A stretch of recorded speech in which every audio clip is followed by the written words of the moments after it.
فکر کن یه شب از پنجره آسمون رو نگاه میکنی و به جای اون ماه مرده بیروح یه دنیای پر از جنگل، دریاچه و نور میبینی. چی میشه اگه ماه رو مثل زمین قابل سکونت کنیم؟ اصلاً این کار شدنیه؟ اگه آدم‌ها یه زمانی روی ماه زندگی کنن، زندگیشون واقعاً چه شکلی میشه؟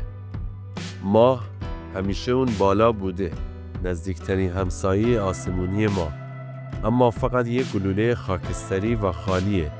تا حالا فکر کردی چی میشد اگه ماه رو شبیه زمین کنیم؟ تو این ویدیو میخوایم فرض کنیم آدما تصمیم بگیرن ماه رو شبیه زمین کنن، یعنی تبدیلش کنن به یه دنیای زنده و سرسبز، پر از آب و هوا و حتی شاید حیات. آخر ویدیو هم در مورد این گفتم که با وجود زلزله ها و تغییرات شدید دما روی ماه اصلا میشه زندگی کرد یا نه. برای ماه این یعنی ایجاد جو، دمای مناسب و آب کافی. اما مشکل اینجاست، ماه کوچکتر از زمینه، هیچ جوی نداره و نیروی گرانششان فقط 1/6 زمینه. پس اگه بخوایم اونو شبیه زمین کنیم با کلی مشکل روبرو میشیم. دوستای عزیز، این ویدیو از کانال علمی نوه و قبل اینکه به ادامه مطلب بپردازیم لطفاً ویدیو رو لایک کنید. 1. اول از همه باید بهش هوا برسونیم. برای ایجاد یه جو مصنوعی باید میلیاردها تن گاز مثل اکسیژن و نیتروژن وارد مدار ماه کنیم. اما ماه چون گرانش کمی داره، جو تولید شده رو نمیتونه نگه داره. به خاطر همین یکی از راه‌ها اینه که یه گنبد غول‌پیکر اطراف ماه بسازیم، مثل یه آکواریوم فضایی، یا این که یه میدان مغناطیسی مصنوعی درست کنیم تا جو رو سر جاش نگه داره.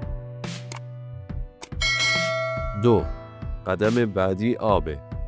برای حیات ما به آب نیاز داریم، اما ماه تقریباً خشکه.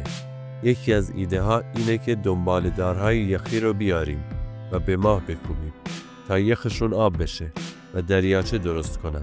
زمین ما هم به همین شکل آب داخلش تشکیل شده. یا با تکنولوژی های آینده شاید بتونیم آب زیر سطح ماه رو استخراج کنیم. 3. حالا باید گرما اضافه کنیم. دمای ماه شبا خیلی سرده تا -170 درجه و روزا خیلی گرمه تا مثبت 120 درجه.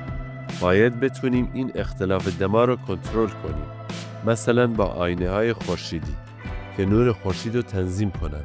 اینطوری شاید بتونیم دمای ماه رو شبیه زمین کنیم. 4. اگه موفق بشیم چی میشه؟ اگه همه چی خوب پیش بره میتونیم توی ماه جنگل بکاریم، دریاچه درست کنیم و حتی حیوونا و آدما رو اونجا ساکن کنیم. از اون بالا زمین خیلی زیبا دیده میشه. شاید تبدیل به یه مقصد لوکس واسه سفرهای فضایی بشه. 5. اما خطرناکه. ماه هیچ میدان مغناطیسی طبیعی نداره، پس محافظی در برابر تشعشعات خطرناک فضا وجود نداره. پس زندگی روی ماه بدون محافظت مناسب میتونه خیلی مرگبار باشه. علاوه بر اون، زلزله های ماهیانه یا برخورد شهاب سنگا هم مشکل ساز میشن. خب دوستان، نظر شما چیه؟ آیا واقعا میشه روی ماه زندگی کرد؟ تو کامنت ها برام بنویسید. به صورت جمع‌بندی، شاید تبدیل ماه به چیزی شبیه زمین تو نگاه اول شبیه رویا باشه، اما با پیشرفت علم این رویا شاید خیلی هم دور از ذهن نباشه. شاید یه روز نوه هامون از پنجره فضاپیماها به ماه نگاه کنن و اونجا یه شهر شلوغ با درخت و نور ببینن. ویدیو بعدی در مورد اینه که اگه واقعاً بتونیم در زمان سفر کنیم چه اتفاقی برامون میفته.